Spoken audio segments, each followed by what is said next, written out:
All right, what's up, guys? How you guys doing? It's been a while since I've done a video like this, so welcome back to all my Dragon Ball video lovers out there. Today we're going to be talking about Dragon Ball's most insane mechanic, which, in case you were not able to figure it out from the thumbnail, is Sparking Blast. Sparking is a pretty insane mechanic in Dragon Ball FighterZ that has very severe implications on how matches go. You know, a lot of people even say that the match does not start until someone burns Sparking. I myself included say that. And during this video, we're going to be talking about why, because you might know that Sparking is important, but you might not realize just how important it is. There's a ton of implications, a ton of things that it gives you, a ton of things that you can and cannot do when you have Sparking, and so we're going to be going over it today. So we're going to start with some general information. First of all, Sparking. You activate it by pressing all four buttons, L, M, H, and S, my bad, N by the way. You can map it in your button settings. So if you want to set it so you have a Sparking button to make sure you don't miss it, you can set that there as well. Or you can do it manually by pressing all four buttons. You can also press the Super Dash and Dragon Rush buttons at the same time. That will also give you Sparking. But I definitely recommend having a button for it. Sparking gives your character buffs for 7 seconds if you have all three characters, 14 seconds if you only have two characters, and 21 seconds if you have just one character. And so it goes up as you lose characters. And during that time, there's a ton of properties that you gain that we're going to be talking about more specifically in the offense and defense sections later on in this video.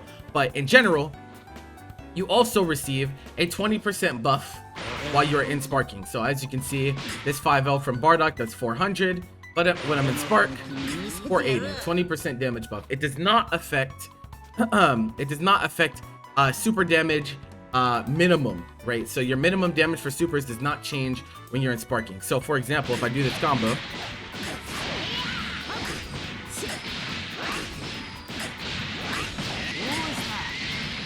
you can see Bardock's Riot Javelin does 814, full scaled, right? Okay, now I'm gonna do it with a Sparking at the end.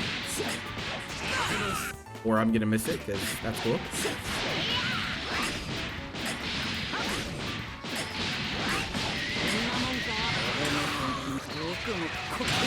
Right, still 814, so it does not affect your super damage at its minimum. And so, it's not like you can spark to like cash out before supers and you'll get more damage, though you can spark at the end of combos to potentially gain a tiny bit more meter, but we'll talk about that in a bit. So 20% damage boost outside of this situation that I'm talking about, and then you also gain double the meter. So you can see, we'll start here. If you spin, Bardock builds just under a quarter of a meter on M spin. Outside of Sparking. With Sparking though, you can see it's nearly half, so it's a straight doubler for meter gain. However, this double meter gain actually does apply to every bit of meter that you could possibly gain. It doesn't negate like vanish penalty though, so even if you're in Sparking, here you can see you still get the meter penalty, and that goes for supers as well. The same meter penalty and all that applies. You will still get the double meter, but since you're in penalty, of course you're not going to gain that much. An exception to this rule that we're talking about is in limit break, not for the meter gain, but for the duration. So under normal circumstances, if you're in Sparking and you're doing a combo, your timer still ticks down, and so you have to be very mindful of what route you choose so you can get maximum meter gain. As you can see, I did that combo and Sparking was about to run out at the end of that combo, right? That changes while you're in limit break. So limit break, they have changed it in this most recent patch to make it so if you are on your last character and you have Sparking active, your timer does not go down while you are comboing your opponent. So now there's no reason that if you and your opponent are both in Sparking and you get the hit. And you know, before, people used to not want to level 3 their opponents while in Sparking because they would waste their own Sparking timer. You don't have to worry about that anymore because during a combo it doesn't tick down. So that's very, very important and a big change. The limit break damage boost the limit break damage boost stacks but diminishingly with sparking. So it does, you'll do a 30% damage multiplier. Limit break, of course, is 20% on its own. Sparking is 20% on its own, but together it is a 30% damage boost with that, you know, super caveat there. It doesn't affect your super minimum damage or anything like that. So that's general information for sparking. So now we can move on to offense. Okay, welcome back, guys. We're going to be talking about sparking offense. Man, sparking offense gets pretty crazy. There's a lot of things that we have to go over, but we're going to start from the simplest stuff, and then we're going to move to the more complicated stuff as we go along. So, first of all, when you're in sparking, you actually gain the ability to jump cancel any button on block. Jump can be jump or air dash canceled. You know, of course, you can only air dash if you are in the air. If you're on the ground, you can jump and then air dash if you would like to, but that is neither here nor there. So I'm going to set my sparking to be permanent here just to show you guys what I'm talking about. So I'm sparked. So now 5L on block, as you can see, I can cancel my 5M, anything like that. I'm actually going to turn them off from reflecting here just because it's like a little annoying for what I'm trying to show you guys. But right, I try to do the same thing on the ground. You can see I have to recover from my 5L before I jump. That is not the case in sparking. This goes for every normal in the game. Can be jump canceled on block. This is absolutely huge. So you will see people in like sparking offense situations. Often you'll see them like do a string and then they'll like go for like an AD reset, or they'll run into sparking 50-50s, which I'll talk about at the end of this section. But this jump cancel property allows you to do a lot of things on offense, allows you to, you know, mix up your opponent, potentially be able to do things that you weren't able to do before. You know, on a jump in, you can air dash for an extra overhead as well, or an extra 2 overheads in that case. And this has absolutely huge implications, absolutely huge. There's a ton of 50-50s in the game that are only possible with spark due to this jump cancel property. And so your offense will always be at its maximum while your character is in sparking. So you want to make really good use of that timer. On top of that, there are some buttons that receive special properties in particular. So not only do every button in the game can be jump canceled on block, but you can also air dash cancel or special cancel your 6M. So in normal circumstances, you can see I 6M here, and I'm gonna press air dash forward, and I'm gonna get nothing, right? I get nothing. 6M, can't cancel it into anything. I can mash, I can do, right? In sparking, you can actually 6M into air dash, right? So that's more offense that opens up. You can also cancel your 6M directly into special. So on Bardock, we can do 6M directly into 236M, right? And this opens up a lot of offensive opportunities for us as well. And it's not just Bardock that can do this, by the way. Every character can special cancel their 6M or air dash cancel their 6M while in sparking. It's absolutely huge, because now, even though they block your 6M, you can still get some really big, once again, mix-up opportunities out of it, depending, of course, what your character has to offer. But it is a really big deal, to say the least. A really big deal, to say the least. Now, while I was explaining that, right, you might have noticed that I was using something here, and it is arguably the most impactful thing that sparking gives to you, and that is empty vanish. Empty vanish allows you to do a vanish. You still get the same frame 4 invulnerable vanish, but instead of a normal vanish where you hit your opponent and then, you know, you're +2 on block, your character will do nothing, and you're actually actionable out of this empty vanish, meaning that you can empty vanish into backdash, you can empty vanish into forward dash, you can empty vanish into a button, into a key blast. You could pretty much do anything here, right? And this is really important. This is really important for offense, especially because of the sparking scramble, which once again we'll go over a little bit later. But empty vanish is extremely good for offense in this situation. So, for example, I'm going to do our regular block string here with Bardock. Right? This is a 50-50. That string I just did, right? This is a 50-50 because I can also do the same exact block string, right? And go low.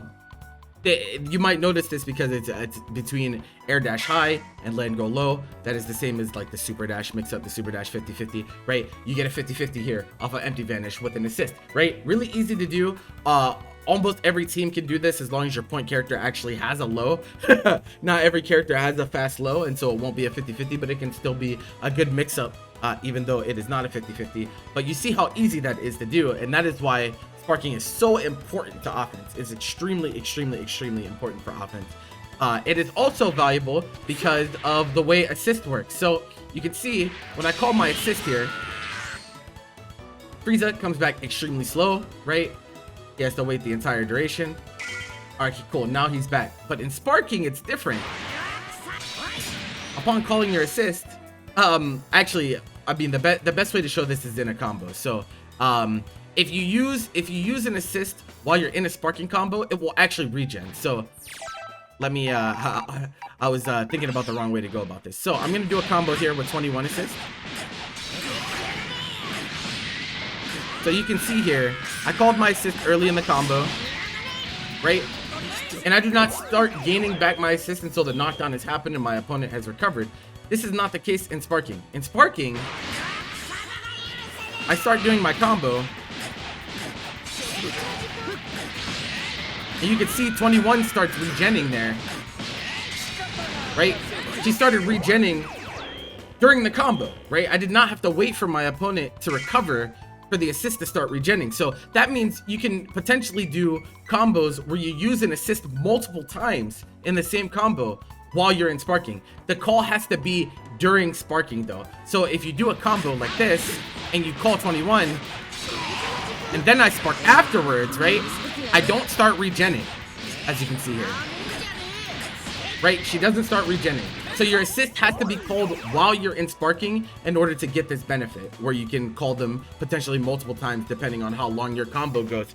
So this is also extremely good for offense, because of course a lot of touch of death routes involve multiple assist calls, like calling the same assist multiple times, calling it early in a combo and then also calling it for your ender, which, you know, makes your damage potential go up drastically, especially because at max hit stun decay, your enders are kind of limited. Like there's a lot of things that you can extend with your assist that you wouldn't be able to normally. So that's also extremely important. Another thing involving assists, I'm going to get I'm actually gonna set a recording here. I don't know if I have recorded map to something. I do. Fantastic. So I'm gonna have him teabag and then call assist here. Yeah. So what we're gonna talk about here is happy birthdays. Right. So let's say your opponent has a bad assist call. He's mixing me with his teabag down here. Okay. So happy birthday situation, right? So a lot of characters have an issue where they will hit both characters and the characters will kind of fly apart, because that's kind of the way happy birthdays work in this game. So especially like on an air confirm where you can't get like the optimal spot smash starter and everything like that, or in a situation where let's say I hit both characters like this, right? Actually I need to go a little earlier, right? I can use sparking to hit confirm for my happy birthdays, even like on a normal hit like this, right? This allows me to do even better routes for happy birthday, right? Because I gain a ton of meter. Now keep in mind that whenever you get a happy birthday, you get more meter because you're hitting two characters, and this is also compounded by the sparking. So you gain a ton of meter for happy birthday and using your sparking, which means you're almost always gonna have max bar to cash out your combos, which is super good considering how inconsistent a lot of happy birthdays are in this game. So I'm very glad that it puts you in this state. So on offense in a combo, when you sparking, your opponent is forced into this animation where they fly up in the air and then they hit the ground, right? It's a ground bounce animation. This is forced no matter what happens, right? No matter where it is in the combo, no matter what the hit stun decay is, it has the same knockback. It has set knockback. So that means even at the end of an extremely long combo, you can always spark to extend. An example of that would be if I wanted to do something like this.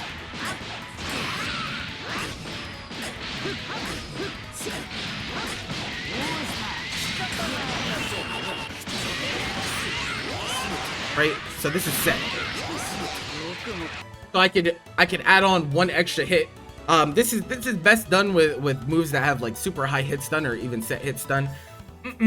To extend an ender, just to squeak out that extra little bit of damage and meter at the end of combos, because in a combo you'll always get the same ground bounce state, right? And you know that also has implications for, you know, your sparking route and whatnot in general, but it is very, very helpful for closing out, as well as you know, doing some of your coolest routes. So like Bardock, for example, can lariat, he can dash forward and gut punch, right? And then using a combination of all the mechanics we talk about, we can get some pretty nasty combos, right? We can get some pretty nasty combos that we wouldn't be able to otherwise. For example, Bardock under normal circumstances cannot air dash cancel, right?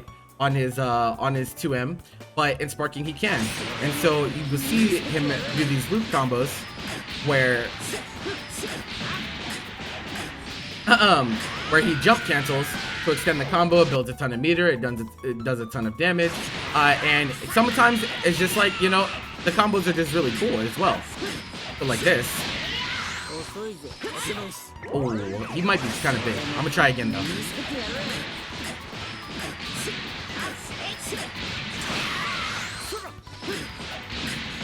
Right? So stuff like that, right? So you can swag on people really hard whenever you have when you have sparking active, which is, you know, that mental damage on top of the damage that you're doing to them in game might be enough to push them into rage quitting in your online matches, you know what I'm saying? So offense gets super buffed, extremely buffed in your while you're in sparking. And so I really want you guys to think about implications of these things that I'm talking about, and, you know, figure out what you can do with your team, what is enabled by sparking. But you only get one per match, so be very careful.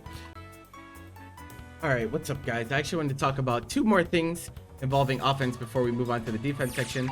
The first is Super Dash. Super Dash's properties change quite a lot whenever you're in sparking, and so it changes a lot of things. So first of all, if you Super Dash normally, you notice how you kind of bounce off of your opponent, right? So you kind of bounce off of your opponent whenever you're not in sparking, but when you're in sparking, we're point blank. So a lot of the time whenever you're sparking a Super Dash at your opponent, you're essentially in a plus situation. Now that has caveats. That does have caveats, but because it leaves you point blank, then that means that you could even Super Dash assist people mid-screen and 50-50 off of them, because 50-50 off of it, because you don't get pushed back, right? Which means your land into 2L is going to land much more consistently, and so Super Dash becomes very valuable while in sparking. The next thing I wanted to talk about, oh, real quick, before I move on to that, before I move on from that, if your opponent Super Dashes at you while in spark, you can press 2H, but only in certain situations. It actually heavily depends on the angle that they're coming from, right? So if they come from a really high angle and it takes a little bit more time for their button to reach you, then you can mash 2H in these situations. However, if they Super Dash at you from like a closer, a more horizontal angle, I should say, sometimes if you try to press 2H, you will get counter hit. You will get counter hit because sometimes the game doesn't register them as ascending, and so they will just counter hit you. They'll counter hit you before your frame 4 invulnerability comes through from your 2H, so just be really careful. The next thing I wanted to talk about was an extra section on to the empty vanish thing. I talked about, we'll talk about empty vanish mix-ups, right? So one more thing I wanted to talk about is about the jailing property of moves. So if you have a character that has a move that usually jails into vanish, a lot of the time you can turn that move into a mix-up opportunity, assuming your character has, once again, a fast load that we're talking about. Even if they don't, like I said, you can still turn it into really good mix, but it might not be necessarily a straight up 50-50, you know, stuff like that. So for example, under normal circumstances, so let me put first only, yep, okay, so 21 jails into vanish on L ball, as you can see, L jails into normal vanish. And so because that's the case, right, I can jail into JH here, right? What does that mean? So since I can jail into JH, make sure you press your button fast enough, by the way. And it doesn't have to be JH either. You could do JM as well, right? Right? You could do JM if you wanted to. You could turn this into a very potent mix-up where you do empty vanish, air dash, right? Or and go low. Now, it's hard to make, for a lot of characters, it's hard to make the 2L jail. It can be difficult to make the 2L jail. Some characters can, but it's not going to be consistent for you to try to like counter poke or like mash reflect on, because a lot of the time whenever your opponent puts you in this situation, you're not going to mash anyway, like you probably shouldn't, because it's not you risk getting counter hit and losing your life in the first place. So even if I want to empty vanish and press JH just a little bit lower to the ground, right? If I just go a little bit lower to the ground, then this does jail into the high-low that I was talking about earlier, right? Even with a +10 situation, which is just a straight-up 50-50 like I talked about. So definitely want to take your character's moves to the lab and see if they can do this, because it's really important. Even in this situation, right? This can be very valuable mix, even if it's not a straight-up 50-50. Because on normal sizes, actually, I have nothing but big characters on the screen right now. Actually, I kind of messed up doing this, right? So I can air dash into that too. So what will happen a lot of the time is, let's say he crouches. Let's say he crouches, right? Right? That's very potent mix. That's very hard to block, because now you have to worry about me doing this as well, right? Which you would have to stand and block. You guys can see what I'm talking about here. This is very, very strong for your offense, and I just wanted to make sure I didn't gloss over that before going on to the next section. So okay, welcome back, guys. So this is the defense section of the sparking video, and there's just there's some things we have to go over. So first of all, I would like to make a note for all of you out there that sparking is 0 on block, right? You see 0 for frame advantage here, and you see -1 in parentheses. What does that -1 mean? That means that if you mash, or you try to cancel the landing recovery from your spark, because you actually do go airborne. When you spark, you can see your characters in the air, and then they land, right? That landing actually has recovery, and so if you cancel that recovery with an attack, you're -1. And that's what that means in parentheses. So that means if you spark, and you and your opponent both have a 6 frame, and you mash, right, as the person who sparked, you will lose because you're -1, right? So that's what that means. However, under normal circumstances, if you cancel into anything else, it's going to be 0 on block, right? If you just recover and then you choose an action, it's 0 on block. Very important, right? What this means is that your opponent cannot counter. Your opponent cannot counter or stop you, rather. I guess stop you is the better term. Your opponent cannot stop you from doing this. Why? Because it's 4 frame invulnerable, right? Frame 4 invulnerable means that if my opponent safe jumps to spark, it doesn't matter, because I can still empty vanish to safety, right? And from this, there's a few different situations that are very common that I wanted to go over.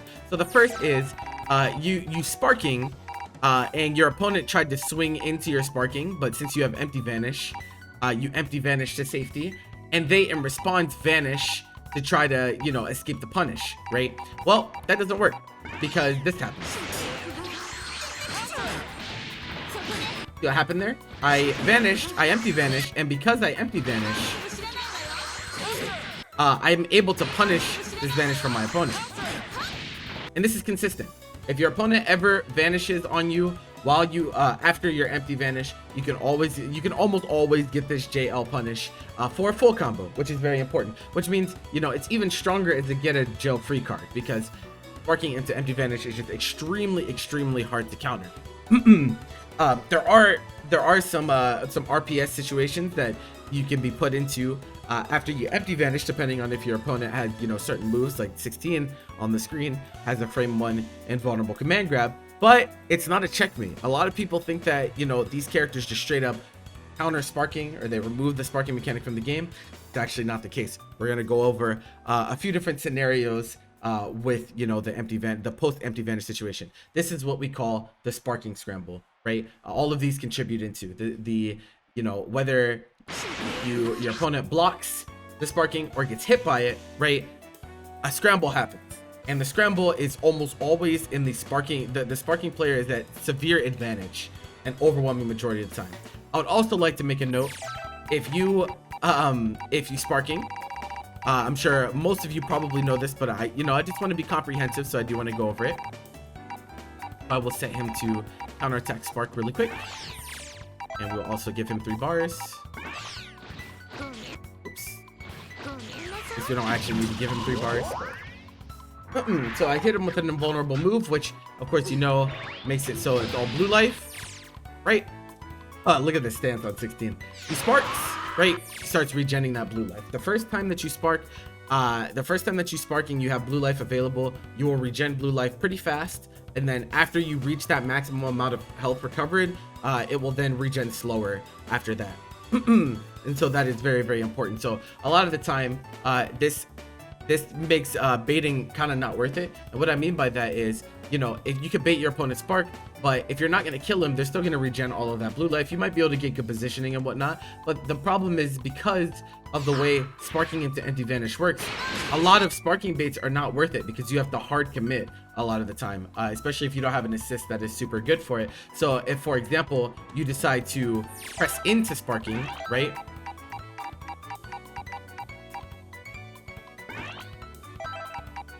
We will make him block, counterattack on every time. Okay. Right? This is advantage for me. That's a punish. Right? That's a punish for you pressing into my sparking activation. And so it's very, very favorable for the defender, right? Sparking empty vanish is extremely, extremely strong. The strongest defensive mechanic in the game, in my opinion. The strongest defensive mechanic in the game. Thank God you only get this situation once. You only get this situation once in terms of activation. But even if you're forced into a block string on defense, you've all seen those people that like to mash vanish out of the corner. They're like, man, I don't want to block anymore, right? That becomes a lot better when you're pre-sparked as well, because like I said before, you can empty vanish out of the corner, which gives you air options. You can backdash, you can jump, you can call assist. It gives you much more ability to escape the pressure situations, and so it's very, very important to know what you can and can't do after your activation and make the most out of your defensive situation. The sparking scramble is pretty crazy in terms of defense. Okay, I actually wanted to add in one more thing to this defensive section, and that is kind of using your defensive mechanics that you have on your characters already in tandem with sparking. So some characters in this game have invulnerable moves. So Vegeta here, of course, he has his 214M, which is a dragon punch, invulnerable on startup. Now, because you can cancel into sparking on block, right? You are able to cancel sparking on block. That means that once per match, if I want to bet on a DP, even if it's blocked, I can make it safe, right? I can make it safe, and if my opponent tries to punish me, I'm out of there, right? I can do that once per match. Now, keep in mind that if you do decide to, this is a higher risk defensive option, right? It is another one that you should be aware of, but it is higher risk because, of course, you cannot cancel into sparking on whiff. So if I get my DP to whiff here, right? So let's say my opponent does a backdash OS or something on my on Oki, and I DP and I whiff, right? I just straight up get punished. No matter how much I mash sparking, I cannot get it out.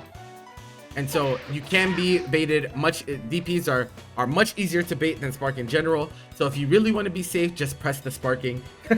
But this is something that you do want to be aware of, and something that may come up in your matches, right? So I just wanted you to keep that in mind as we move on into the next section. All right, guys, welcome back. We're going to be talking about arguably the most important part of this entire video, which is the sparking scramble. What is the sparking scramble? Well, the sparking scramble is the situation that arises immediately after you or your opponent sparks, because you're both incentivized to pick an option, but the problem is that the person that sparked is in heavy advantage an overwhelming majority of the time. Let's talk about what that looks like. So, most common scenario is you your opponent tries to hit you with a button and you spark and they get hit by the spark, right? Very common. Okay, when that happens, you get to choose a few different tech options. You can forward tech, up tech, you can down tech, you can no tech, you can back tech, right? Those are all tech options. 3 of these options are airborne. So back tech, forward tech, and up tech, right, actually all get countered by the same thing, which is the staircase, is what I'm calling it, right? This is what we call the staircase. Generally, for most characters in the game that have rapid JLs, they can do air dash forward, LLM, to jail their opponent to the ground, and then by using a ground string plus an assist, they can 50-50, or they can go into empty vanish 50-50, as I talked about earlier, right? This works against all 3 of the airborne techs. I will show you it against forward tech, so you guys can see, right? And then we'll show it against up tech, right? So against all airborne techs, severe advantage for the person who sparked. This is a 50-50 situation that will happen unless you decide to spark yourself or take a super big risk like trying to guard cancel, but guard canceling a sparking opponent is very dangerous because of jump cancel properties and whatnot. You can make a lot more stuff safe while you're sparked. So it's super favorable for the person who sparked in this situation. So what do people usually try to do to counteract these things? Well, some people choose to not tech at all. They decide to take the hit. Well, this isn't really good. And the reason is because even though this combo doesn't do that much damage and you avoid, you know, taking a pre-spark hit and taking a ton of damage, what your opponent still gets is the meter and the positioning. So I can do a full combo here. I still am getting that double meter, right? And now, since I'm, you know, in this case I'm Android 21, which means you're gonna have to take that level 3 mix that you hate so much, right? You're gonna still have to take that knockdown. And also, if you take the hit, it counts as a normal combo, which means your blue life gets severely limited.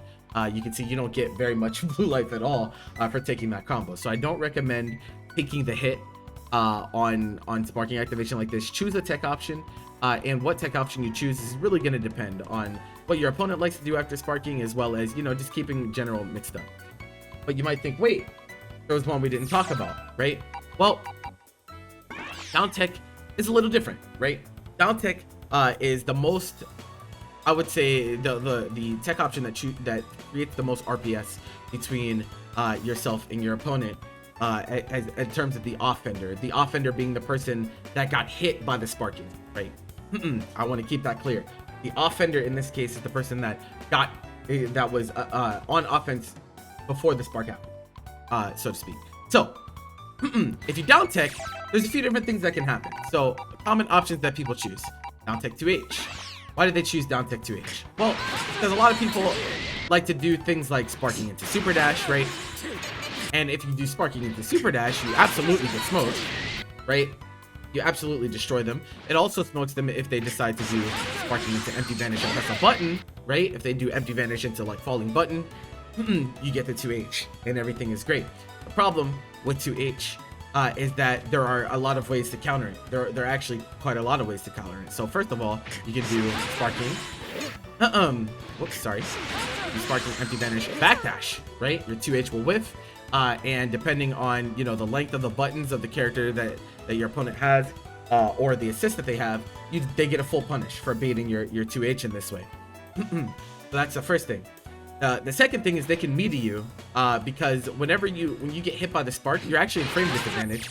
So you see here, I'm actually actionable on 21, and I'm not actionable on 16. You see how that stun time bar is still there? That means he's experiencing knockback, which means it takes time for him to experience the knockback, and then choose his tech option, and then he's actionable.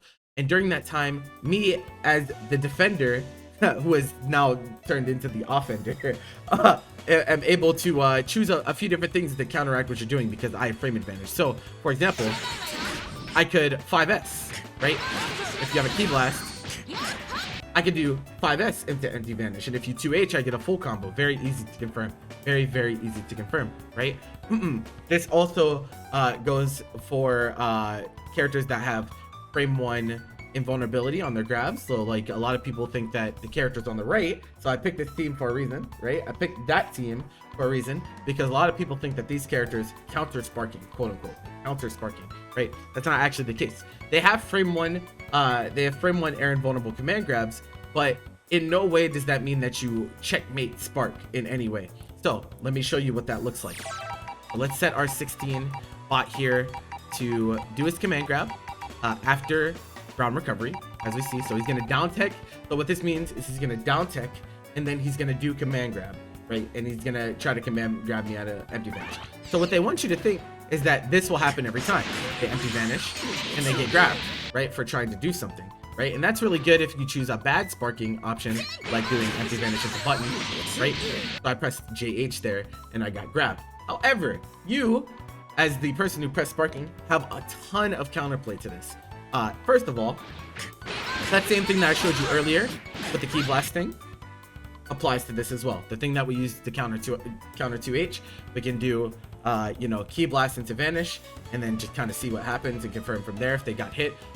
It's actually more complicated ways that you can counter things like this. Not that. Sorry. This. Oh, too late. There. So as you can see, a very late backdash, right? What happened there? I used the invul of my backdash, throw invulnerability from my backdash to avoid his command grab. And as you can see on the screen, I'm +3 here.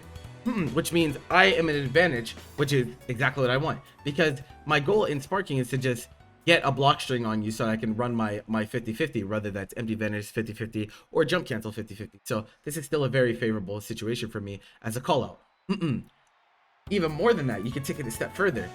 Now this is, I do play Frieza. So Frieza, it's extremely good for this. Extremely good. Not everyone's assists are going to be great for this, but there are a good amount of assists that can do it. So what you want to do here is you want to spark, call assist, and then empty vanish. Right? You plink, assist, empty vanish. And then if he does the command grab, he actually gets hit by the assist. And you can actually combo this, but I'm kind of messing up. Right? I can even empty vanish backdash plus assist. I was like, whoa, you press the command grab. Thanks for the combo, right? You can see how this is a very favorable situation for you. You punish them for autopiloting. Now, I will say, for Frieza in particular, if you're a Frieza player out there and you're trying to do this, you want to super jump. You want to super jump because a lot of the time, the way that they slightly move back when they get hit by this will cause you to whiff. But you can see how this could be, you know, that what you thought was a super good option now becomes not super great because there's very clear counterplay, and this is a big hit. Like, look at the damage on this, right? Right, this isn't even like the actual team that I play, but you can see how this can be really bad to get hit by. So what I'm trying to say is that there's no way to like checkmate sparking. So don't go into games thinking that, you know, because I have a character that has invulnerability in those situations, mean that I can you know, I can just press it and get out for free, right? Always use your head, always mix up your options, and pay attention to what your opponent does after they spark, and then you choose your option based on that, right? And that's the best way to go about it. Before I switch over to just showing you guys some cool stuff with Spark, I do want to talk about this same situation with these anti-air command grabs, but this time in the air, because, you know, you might have invulnerability in the air, right? Now the problem with that, the problem with the air invulnerability is that when you spark, when you empty vanish, you can see what happened there. Whenever he did his command grab immediately, his character doesn't turn around, right? So if it was a situation where 16 turned towards me, this would be very good for 16 because then he could just press his frame 1 invulnerability and get the hit, and then he would pretty much mitigate the mix here, right? Or the pressure. But since he doesn't turn around, he has to put himself into recovery. He does air invul through my jab here if I decide to try to go for the staircase. Right? So if you play a character that has an anti-air invul air grab, you can try this sometimes. against people staircasing. As you can see, my JL does get involved through. However, your opponent, once again, is still at frame advantage, and a lot of the time, you're gonna have air recovery. You're gonna have landing recovery after doing these moves in the air. On top of that, right? What if you play a team like mine, right? And I want to OS you. I do air dash forward JL plus assist, right? So suddenly you eat a full punish here for doing this, all because your character doesn't turn around, right?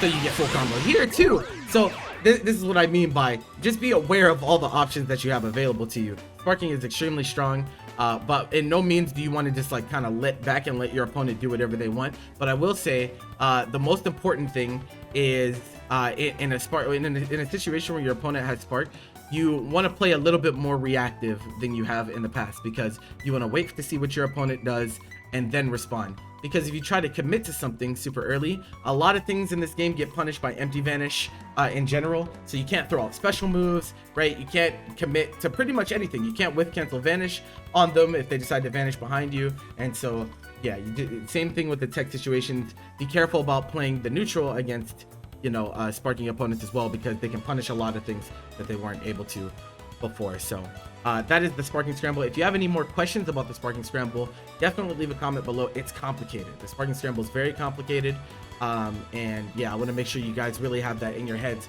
going forward so you can smoke people in your matches. We're gonna move on to just showing you some cool stuff. All right, what's up guys? You've reached kind of the end of the sparking guide, I guess you could call it. I just wanted to show you guys some cool stuff with sparking. I'm just gonna show you one thing on each character that I play. Bardock, Frieza, and 21.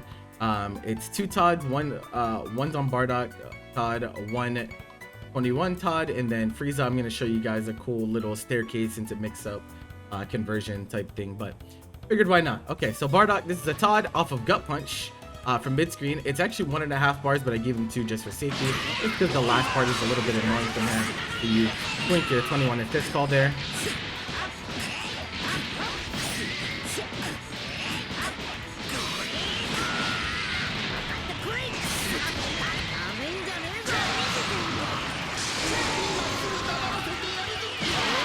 As you can see, you die from Gut Punch mid-screen, which I think is really, really fucking cool. Alright, well, what's up guys? I'm going to be showing you guys the Frieza Sparking series for the cool thing on Frieza. It's going to have a jail to the ground, a sparking 50-50, as well as an empty vanish conversion, which of course would only be possible because of sparking. So let's show you. This is like what I would do if my opponent got hit by my sparking. And as you can see, it's pretty brutal.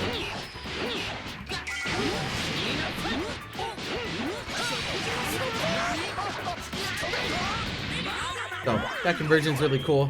And then of course, you know, you can backdash, set up discs or level 3, or pretty much do whatever you want. So there's also cool stuff you can do with golden and sparking, but I feel like that's kind of played out. So I wanted to show you guys something a little bit more practical. So yeah. Okay, the next thing I'm going to show you guys for 21 is not as practical as the Frieza series I just showed you, but it is, the concept is at least practical. But this particular route is a solo Todd, which isn't super practical just because you have to be pre-sparked, but it is really fucking cool. So I hope you enjoy it.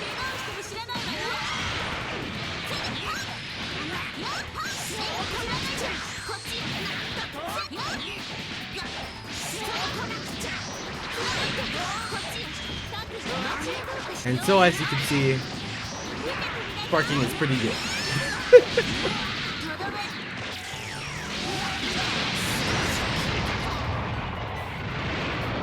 So yeah, that is the end of my sparking video. Thank you guys so much for watching. I know it was a lot of stuff to go over, but I hope you guys enjoyed it. Remember to leave a like and a comment below to help me with that YouTube algorithm. I'm really trying to blow up my YouTube, trying to get partnered, so I need 200 more subscribers. So share this with your friends as well, and let me know if you'd like me to do some videos on some other mechanics in the game. Till next time guys, you have a great night.